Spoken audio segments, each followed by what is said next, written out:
Well, thank you very much for being here this morning.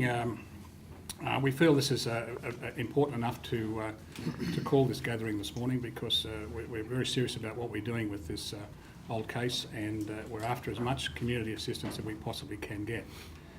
What we have is a case that, yes, it was 30 years old. It involved two very serious offences involving two bombings, and the potential for them to have caused catastrophic results was certainly there. And we've realised that there are some opportunities for us now to continue those investigations. So let's go back 30 years. It was a Thursday, the 23rd of December, a couple of days before Christmas in 1982. The Israeli Consulate General was situated in one of the Westfield Tower buildings in 90 William Street in Sydney. And it suffered an explosive device in the stairwell. The stairwell was the actual explosive device in the stairwell is adjacent to the fire door for the consulate at level 7. So it was plainly obvious that this particular device was targeting the Consul General's office. Two people were injured, one seriously, but we were lucky then that nobody was killed. As you can see from some photographs that have been supplied this morning of the crime scene, the damage to the stairwell and that building was fairly serious, and the results could have been catastrophic. In fact, later on, a decision was made that nearly caused the building to be demolished as a result of the damage, but it survived. As I said, two people were injured, a 70-year-old lady that was employed in the consulate as a cleaner, and she suffered a fractured skull, broken ribs and a broken leg. And another man was on level 6, just one level below, sitting in his office, and he was physically blown from his chair across the room, and his shirt was actually blown off his back, but he was very lucky not to have suffered serious injury. Scientific investigation, forensic investigation at the time, revealed that the explosive device was set off with a timer, and it contained a plastic explosive called PETN, which was a military type explosive which was being used at that time by terrorist groups and is still being used today. Then, nearly 5 hours later, another explosion occurred in Sydney, and it was the Hakoah Club, which it was in Hall Street, Bondi. There was a basement underneath the club where cars parked, and there was an old Valiant, a 1971 Valiant sedan, parked there underneath the section which is said to be directly underneath the members bar of that club. And we understand there were in excess of 250 people in the club at the time. This explosive device luckily did not detonate properly. It involved two gas cylinders and a tin of petrol and the necessary detonation devices. It actually failed to detonate properly. It certainly caused a lot of damage to the car park. It destroyed the vehicle it was in. It was in the boot of that vehicle, and it destroyed a number of vehicles in the car park. But luckily, it did not affect the building any further than that. Now, later, scientific evidence revealed that it was possible that bomb was designed to actually collapse the building, and it had the potential to do that, which would obviously have a catastrophic result. The investigation at the time was conducted very thoroughly. A person was arrested, a 31-year-old man was arrested and charged in connection with the Hakoah Club bombing. Evidence led to a number of things which unfortunately later on resulted in the case being withdrawn, which is not uncommon in some major cases where there is insufficient evidence. And the case was withdrawn from the prosecution by the then Attorney General. The investigation continued though, and the head investigator, Detective Superintendent Ron Stevenson, made some inquiries overseas, and he linked or made a direct link to an overseas terrorist organisation then called May 15. This was an organisation that existed from the late 1970s, and it was an offshoot, I suppose you'd say, from the Palestinian conflicts and the PLO and it was designed for the purpose or destined for the purpose of causing damage or violence to Israeli interests and Jewish interests around the world. The May the 15th terrorist group took its name from, or certainly linked its name to the 14th of May 1948, which is the Israeli Independence Day, and then the war between the Arab states and Israel, which commenced on the 15th of May. That particular terrorist group is renowned, and there's plenty of open source information that it has been responsible for a number of terrorist incidents around the world at that time over a period of about 6 years. The interesting link was the fact that the timing device that was used in the Hakoah Club bombing, which was thrown clear from the explosion because it didn't detonate properly, was linked very strongly to a few terrorist attacks that had been committed by this May 15 group overseas. Therefore, it made it plainly obvious that this was an attack by an overseas terrorist group at the time, which obviously made it very significant. Now, come forward 30 years, 18 months ago, my command was conducting some inquiries into relation to historic terrorist events in New South Wales and Australia. The strategy unit identified this particular case as having some potential for further investigation. We then opened it as a cold case investigation, and as a result now we realise that we do have some very definite investigative opportunities. We now have the opportunity to use modern day investigative techniques together with advances in technology, and that has created a great opportunity for us to further this investigation. So, simply put, we've reopened the investigation and we're announcing that today, and we are seeking information, as much information we possibly can get from the community, so we can help solve this crime and put it to bed once and for all. Peter, do you think those responsible for these two terrorist attacks may still be living in Sydney or in Australia? Yes, we do. We have a number of persons of interest and a number of people out there that we believe also know who was responsible and also may have some information that may help us investigate this crime. In Sydney? Likely to be Sydney-based? These, the persons of interest, the suspects and the persons that we know have some sort of knowledge are in Sydney, yes. Have you concluded investigation the guy in prison in America? We're making a number of inquiries overseas. We have made a number of inquiries in the US and also in Europe through various law enforcement agencies, including Interpol and Europol, and we are continuing those investigations. Is a 31-year-old that was arrested back then one of the suspects now?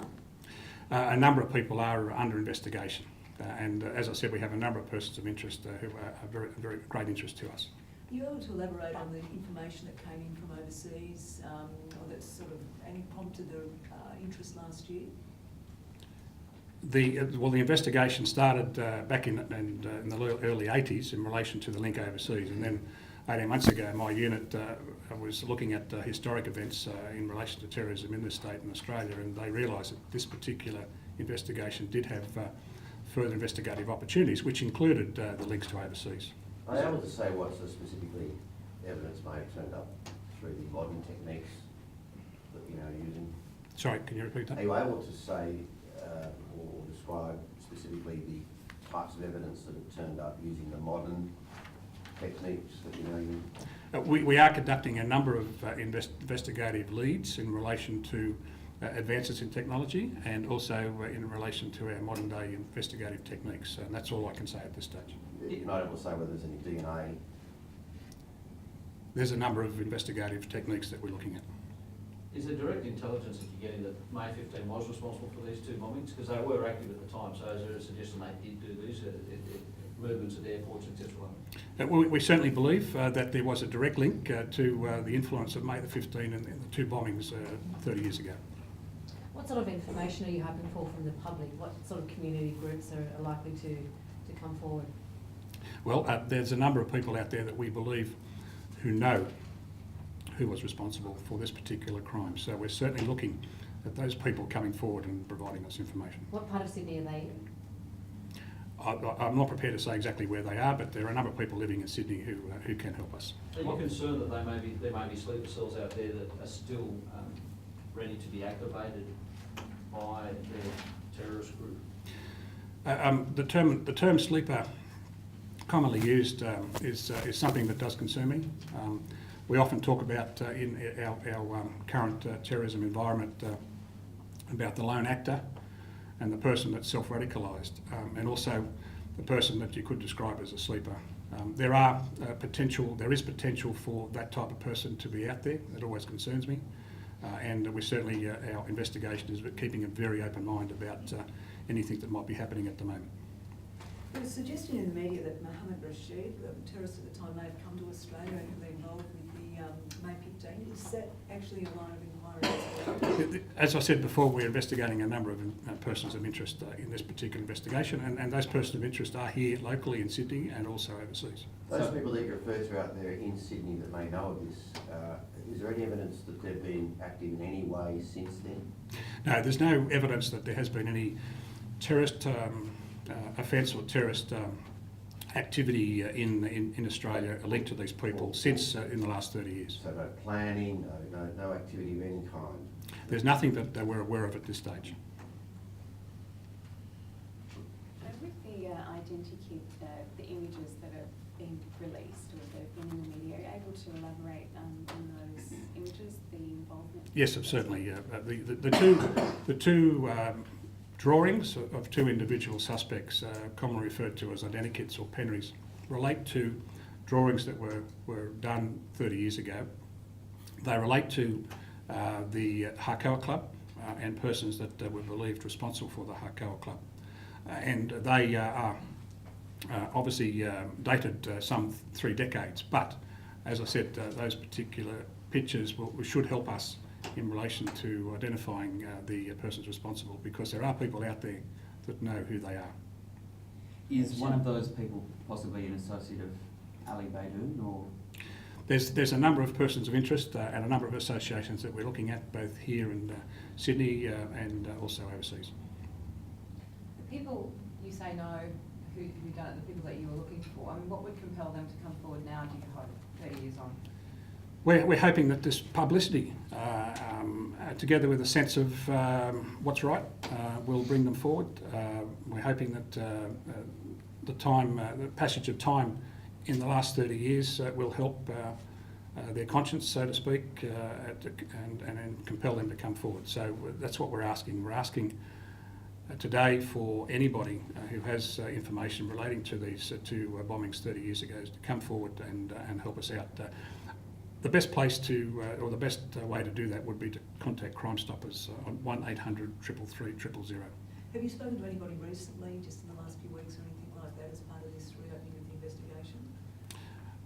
investigation? We've spoken to, the investigation has been afoot now for a number of months. The actual cold case investigation has been afoot now for a number of months, and we have spoken to a number of people. Because of the links to terrorist organisations, what proportion of this investigation, if any, will be undertaken federally? That's a good question. We are conducting our investigation in a Joint Counter Terrorism Team, and the Joint Counter Terrorism Team has federal partners, the Australian Federal Police and Australian Security Intelligence Organisation also with us, and so it is a joint investigation with those partners. Wayne, if we can ask you perhaps, what lengths will this go to? I mean, how long could this last? It's not obviously going to be a quick investigation. No, the review investigation is complete. We're satisfied now that it's justified to go within the auspices of the Joint Counter Terrorism Team. The joint operation is ongoing and will continue for as long as it is necessary to do so. So there is no time limit on the timing. Resources, you've got AFP, you've got ASIO, you've got the counter-terrorism, so considerable resources have been put into this series. Yes, we will be continuing through the Joint Counter Terrorism Team to apply the resources as they are required. That is not an issue for this investigation as far as we're concerned. Is it now one of the bigger cases you're working on as a unit? Within the Joint Counter Terrorism Teams for New South Wales, yes it is, but it is one of a few. Can you describe Ron Stevenson's investigations at the time and what it would have meant to him now if he was still alive to have this breakthrough? I think that Ron would be very satisfied that the case is reopened. I think that he would also be somewhat joyful in the fact of the advancement with scientific, the development of technology and the capacity of law enforcement and the growth and the will to work together from law enforcement intelligence, not only within New South Wales but Australia and internationally. What can you give us a sense, I guess, of the level of frustration that may be encountered back then? By Ron Stevenson? Ron Stevenson and others investigating this? Well, it's been reported by Ron that he was somewhat disappointed, but I think Ron, being the professional police officer that he was, would also acknowledge the difficulties and the decisions then of the Attorney General and the matter proceeding. And I think from my recollection that the magistrate at the time also did make some comment insofar as the difficulties of convicting, but thought it appropriate for the matter to be referred to the DPP for a decision, and did not want to, at that point in time at a lower court, stop a jury, if so considered by the Director of the DPP to do so. Wayne, do you think there's a considerable terrorist threat if the people responsible for these two attacks aren't caught? Does that still exist? The threat remains, hence why we are putting out the Joint Counter Terrorism Operation, CT Operation Forbearance. As the Assistant Commissioner has indicated, we are looking for the support, and it's very important that we do ask that question of the community to come forward. Yes, the threat remains. There's no longer an Israeli consulate in Sydney. Has there been any cooperative work done with the Israeli embassy? Yeah, we've contacted the victims of the crime, and that it was the Israeli government to assist us with any information they may have had from 30 years ago in relation to employees in the building, witnesses, etc.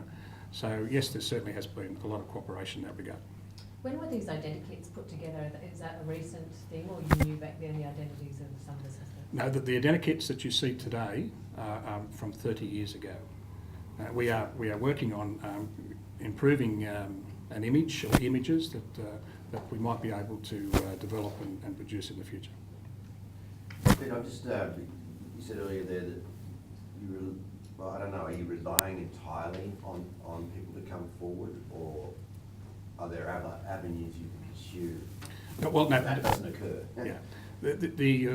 Certainly one of the most important things in this investigation, and in any major criminal investigation, is to seek the cooperation of the community and to get information from anyone that may have knowledge, no matter how insignificant. But yeah, that is one of our investigative opportunities that we have.